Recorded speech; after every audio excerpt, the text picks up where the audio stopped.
Ego je waya on camera wa. Ba camera không cái gì. Camera lên cái gì vậy? Anh chưa sợ vậy. Ấy mà dúdú.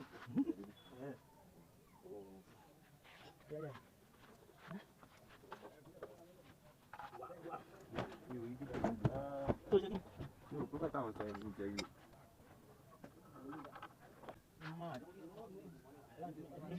Ya bu değil bak ya.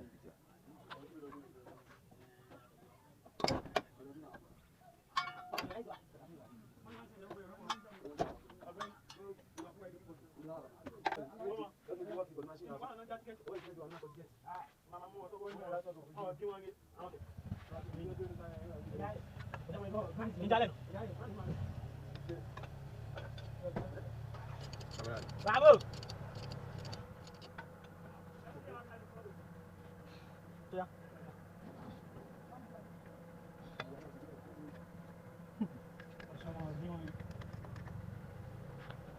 Cái nó bay qua rồi là. Bravo. Cái bay. Thế này bạn chơi được. Cái sếp. Là ở kia à, bonjour. À bên kia. Oui. Hiện tại thì anh đều sập bão luôn.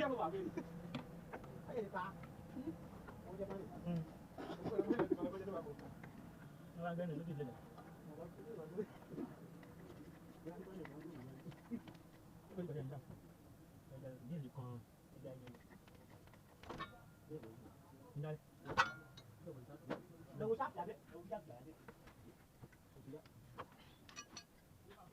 Sắp thì bên đây, sắp thì bên đây. Bây giờ mình còn không được. À, mình xin rồi. Giờ là giờ chúng mình chưa phong phổi nữa rồi. Bây giờ thì mình ra số tiền. Và cái số tiền. Đã tiêu vào xong rồi.